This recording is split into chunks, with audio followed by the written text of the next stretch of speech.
दोस्तों, आज एक अंतराल के बाद 15 जनवरी, जिसका आपको मुबारकबाद हो। आज का हमारा कोट्स है, tolerance wins the heart of others. और आज ही सेना दिवस भी है। कहते हैं जवान किसान जिंदाबाद का नारा। मेरा कहना है किसान जवान जिंदाबाद होना ही चाहिए, क्योंकि किसान हमारे अन्नदाता है, जिससे हम प्रकृति के साथ संबंध बना करके अपने को जीवित रखते हैं। प्रकृति ने हमें हवा और पानी दिया, और हमारे जो जवान हैं, जिसको सैनिक कहते हैं, किसानों के बेटा खलिहान गांव से निकल करके देश की रक्षा के लिए सीमाओं पे अड़े रहते हैं। कोई नेता, कोई ब्यूरोक्रेट, कोई न्याय जज जस्टिस का बेटा सेना में नहीं जाता, सैनिक नहीं बनता। सैनिक बनता है उन गरीब, उन दबे दलित शोषित समाज के लोग, जो लोग लड़ना जानते हैं, जो लोग कठिनाइयों में परेशानियों में जूझना जानते हैं। उन सैनिकों का आज दिवस, उन्हें नमन अहरा की तरफ से। जैसा कि आप जानते हैं कि 11 जनवरी को मैं तेलंगाना निर्मल डिस्ट्रिक्ट भैंसा तालुका और रंगा सेवी ऐसी जगह, सुदूर जंगल, दूर दूर तक कहीं पानी नहीं, सड़क नहीं, बेहद जगह, तेलंगाना और महाराष्ट्र का बॉर्डर, सीमाएं लगी हुई, जहां के लोग लकड़ियों का और पत्तों से छोटे छोटे हट बना करके वहाँ रह रहे हैं। एक नहीं 80 ऐसे गांव हैं। एक गांव की आबादी मुश्किल से 100, 200, 400 की है, कहीं कहीं पे 50 और 40 लोग भी हैं। लेकिन उनको पानी की सहूलियत नहीं है, सड़कें नहीं हैं। अगर बारिश होती है तो चलना बहुत मुश्किल है, और बहुत मुश्किल से हम लोग उस जगह पे गए, और उस बिहट जगह पे हम लोगों ने कार्यक्रम किया। मानवाधिकार की जागरूकता और राष्ट्रीय युवा दिवस, स्वामी विवेकानंद की जयंती को हम लोगों ने यहाँ मनाया। वहाँ के किसान, वहाँ के मजदूर के दुख दर्द को समझा, और बहुत ही तकलीफ़ हुआ कि भारत सरकार की बहुत सारी स्कीमें, जिसमें मनरेगा है, हमारे जो है महिलाओं के लिए बहुत सारी योजनाएं हैं, युवाओं के लिए हैं, लेकिन वहाँ तक नहीं पहुँचता।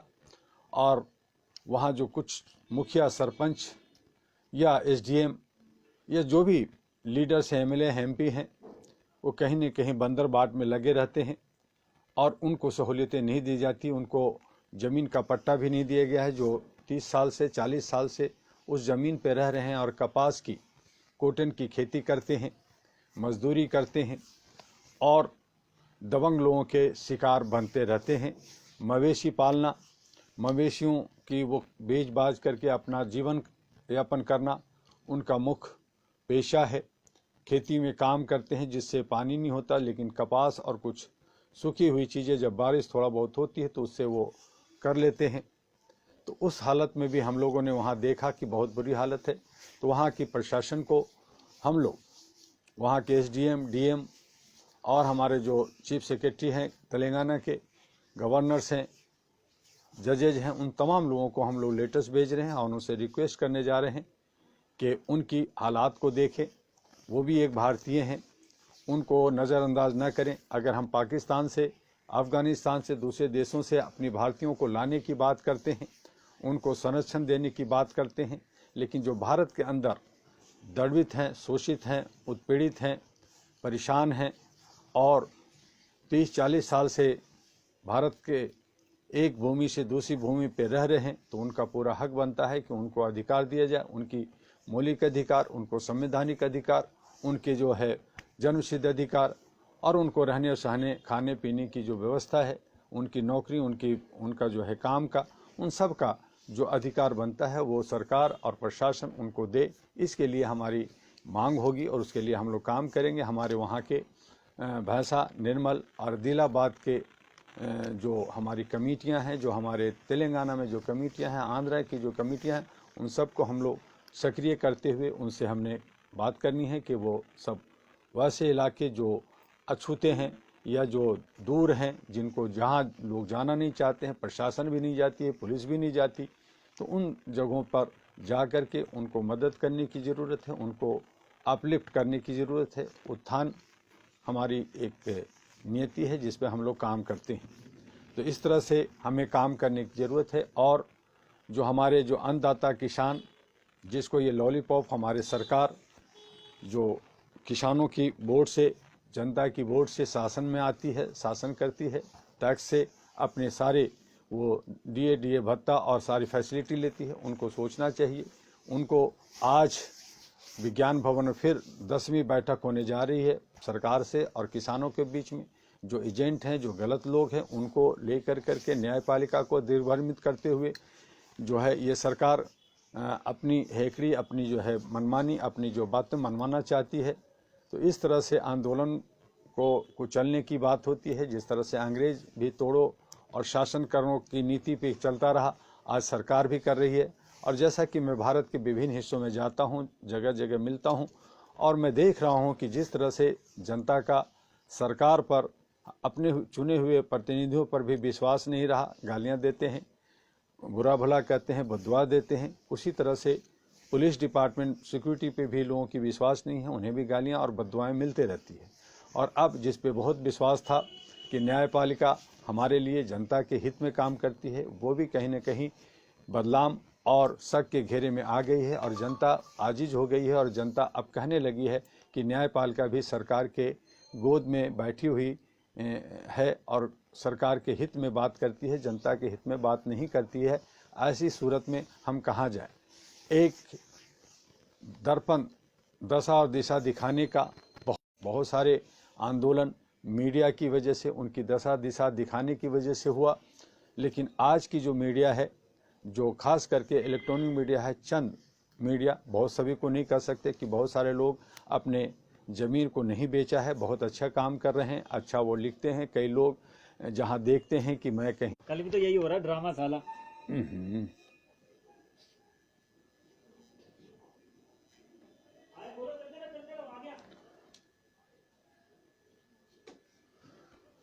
तो हमारे अभी बीच में नेट डिस्कनेक्ट होने की वजह से हम आपसे थोड़ा बीच में डिस्कनेक्ट हुआ। मैं ये कहना चाहता हूँ कि आज जो हमारे न्यायपालिका है, जिस पे अभी हमारा जनता का कुछ विश्वास बना हुआ है, उसे बनाए रखने के लिए न्यायपालिका के अंदर जो जस्टिस हैं, जजेज हैं, जो कानूनविद हैं, उनको सोचना चाहिए कि ये जो न्यायपालिका बनी थी जनता के हित के लिए बनी थी, और ये भी एक सोसाइटी है, सिविल सोसाइटी है, अथॉरिटी है, और इसे आज़ादी के साथ और बहुत ही स्वतंत्र रूप से अपने विवेक को जगाते हुए जनहित में काम करना चाहिए। और जो हमारी मीडिया है, खास करके इलेक्ट्रॉनिक मीडिया, जो गोद मीडिया बन गई है या पेड मीडिया बन गई है या सरकार के पिछलग्गू बन गई है, उन्हें सोचना चाहिए। और जो लोग कॉरपोरेट हाउस मीडिया को खरीद लिए हैं, अपने हाथों में ले लिए हैं, उनका विरोध भी होना चाहिए। और जो ज़मीर नहीं बेचा है, जो हमारे रिपोर्टर्स हैं, जो नौकरी के लिए, अपने पैसे के लिए, अपने परिवार चलाने के लिए काम करते हैं, उन्हें भी विरोध करना चाहिए कि ऐसी मीडिया को हम साथ नहीं देंगे जो जनता का नहीं है, जो दशा और दिशा दिखाने के लिए काम नहीं करता है, बल्कि दिग्भ्रमित करता है और सरकार के पछलग्गू बनता है। सरकार अगर सुशासन लाती है, सरकार अगर अच्छा काम करती है, तो उसमें कोई बुराई नहीं है कि सरकार अच्छी करती है, उनको काम करना चाहिए। और सरकार जहां अगर जनता के हित में काम करे, जनता के लिए करे, तो मैं नहीं समझता कि उन्हें सिक्योरिटी भी रखने की ज़रूरत है। और वो जो है कहीं भी भारत के किसी भी कोने में कहीं भी वो घूम सकती है, जा सकती है, क्योंकि वो जनप्रतिनिधि है। जिस तरह से हम लोग एक स्वयंसेवी होने के नाते कहीं भी जंगल हो, पहाड़ हो या बुरे से बुरे जगहों में, ऐसी जगह जहाँ पे पुलिस और बाकी लोग नहीं जाते हैं, लीडर नहीं जाते हैं, उन लोगों पे, चाहे वो कश्मीर का उरी का क्षेत्र हो, चाहे वो महाराष्ट्र या गुजरात के जंगल्स हो, हम लोग उन तमाम क्षेत्रों में जाते हैं। छत्तीसगढ़ के जंगलों में जाते हैं, झारखंड के जंगलों में जाते हैं, तो वहाँ जाते हैं, हमारे पास कोई सिक्योरिटी नहीं होती। हाँ, हम लोग सरकार को इंटीमेट कर जरूर कर देते हैं, इन्फॉर्म कर देते हैं, लेकिन वहाँ भी हमें किसी तरह की कोई सिक्योरिटी नहीं मिलती, बल्कि हम लोग जो है उनके बीच में जाते हैं तो हमें किसी तरह का डर नहीं होता, चूँकि हम लोग सेवा भाव रखते हैं। उसी तरह से सरकार भी एक सेवा भाव रखती है, वो कहती है कि मैं सेवक हूँ, मैं चौकीदार हूँ। तो उन्हें भी इस तरह का कि वो हेलीकॉप्टर में चलें, बहुत सारे सिक्योरिटी लेके चलें, जेट सिक्योरिटी लेके चलें, करोड़ों करोड़ों रुपए का एक जगह से दूसरी जगह जाने पे खर्चे होते हैं। तो ये सब पैसे क्या वो अपनी सैलरी का पैसा खर्च करते हैं? ये सारे के सारे जनता का टैक्स जो होता है, जनता की गाड़ी कमाई का होता है, वही खर्च होते हैं। तो इस तरह से बचाव होनी चाहिए। और हमारा जनप्रतिनिधि सही माने में वही जनप्रतिनिधि हो सकता है जो निष्पक्ष तौर से वो स्वतंत्र रूप से कहीं भी घूम सकता है, चाहे बस में घूमे, चाहे वो मेट्रो में घूमे, चाहे ट्रेन में घूमे, चाहे साइकिल से घूमे, कहीं भी घूमे, लेकिन उन्हें डर नहीं होना चाहिए। जिस जनप्रतिनिधि को, जिस पुलिस को, जिस नौकरशाह को, जिस न्यायपालिका को डर होता है कि पब्लिक हमें मार देगी, लोग हमें मार दें, तो इसका मतलब यह है कि कहीं ना कहीं वो गलत हैं। और ऐसे जनप्रतिनिधि, ऐसे लोग हमें नहीं चाहिए जो डर लेकर के, और डर तभी होता है जब आप गलत करते हैं। अगर हम गलत नहीं करते हैं, हम अगर सही आदमी हैं, तो हमें डर किस बात का? डर तो वही डरता है जो चोर होता है, जो डाकू होता है। और ये जो गैंगस्टर तरह से जो समाज को चलाने वाले लोग आज पैदा हो गए हैं, उनको सोचना चाहिए कि ये ठीक नहीं है। तो हम लोग एक अमन और शांति फैलाने वाले लोग हैं। हम लोग जो है पीस कीपिंग के लिए काम करते हैं। एक ह्यूमन चैन बना करके, लोगों को जोड़ करके हम शांति प्रिय काम करना चाहते हैं, चाहे महिलाओं के साथ हो, चाहे बच्चों के साथ हो। उन तमाम लोगों के लिए जो है हम लोग शांति प्रिय काम करना चाहते हैं। आज जो भ्रष्टाचार का जो एक जाल सा बिछ गया है, उसके से बचने की ज़रूरत है। और ख़ास कर करके ये भ्रष्टाचार नीचे भी हमने देखा कि कुछ न कुछ होते हैं, लेकिन वो थोड़े छोटे हैं। और वो जो है यही कहते हैं कि भाई ऊपर जो है करोड़ों करोड़, हजारों करोड़ का भ्रष्टाचार हो रहा, हम लोग तो एक टॉफ़ी और 10 रुपये 20 रुपये की पे हम लोग की पकड़ होती है। तो आप उनको जो करोड़ों रुपए लूट रहे हैं उनको ठीक करें। तो जब घर का मुखिया ही, जब घर का बड़ा ही भ्रष्टाचारी हो, जब हमारे उद्योगपति और हमारे नौकरशाह, हमारे जो है जनप्रतिनिधि ही भ्रष्ट हो, तो ऐसी सूरत में जो है देश का विकास नहीं हो सकता। इसलिए हम आपसे कहना चाहेंगे कि किसी भी देश के विकास में उद्योगपतियों का महत्वपूर्ण योगदान होता है। उद्योग जगत को बढ़ावा देने के लिए सरकारें भी समय समय पर नीतियां बनाती रहती है। कभी कभी कुछ उद्योगपति सरकार से नज़दीकियां बढ़ाकर व्यक्तिगत लाभ लेने लगते हैं। कुछ उद्योगपति अपने संबंधों को लाभ लेने के लिए नियमों को धत्ता बता देते हैं। हमारे देश में आए कुछ रहस्योद्घाटन से यह पता चला है कि सरकार के कुछ लोगों ने कुछ विशेष घराने को लाभ पहुंचाने के लिए नियमों की अनदेखी की। भारत ही नहीं अपितु कई पाश्चात्य देशों में भी उद्योगपति अपने लाभ के लिए सरकार पर दबाव बनाते हैं। बजट बनाते वक्त भी उद्योगपतियों की राय ली जाती है। उद्योगपति सरकार से अपने संबंधों का फायदा उठाते हैं। ऐसे में सरकार का दायित्व होता है कि वह उद्योगपतियों को किस सीमा तक राहत दे। और उद्योगपति यदि नियमों की अनदेखी करना चाहते हैं तो सरकार को ऐसा नहीं होने देना चाहिए। मेरा मानना है कि उद्योग जगत के साथ सरकार को अपना संबंध मधुर रखते हुए नियमों के तहत ही उन्हें सहूलियत देनी चाहिए। यदि कोई मंत्री या अधिकारी किसी को विशेष लाभ देने के लिए नियमों की अवहेलना करता है तो उसके खिलाफ कड़ी कार्रवाई होनी चाहिए। ऐसे मंत्रियों को हमेशा के लिए सरकार से बाहर कर देना चाहिए और दोषी पाए गए मंत्रियों को चुनाव लड़ने से भी रोक दिया जाना चाहिए। जो उद्योगपति अपने लाभ के लिए किसी अधिकारी या मंत्री को निजी लाभ के लिए दबाव डालता है या अनियमितता बरतते हुए पाया जाता है तो उस उद्योगपति का लाइसेंस तत्काल रद्द कर देना चाहिए, चाहे वह कितना बड़ा उद्योगपति क्यों न हो।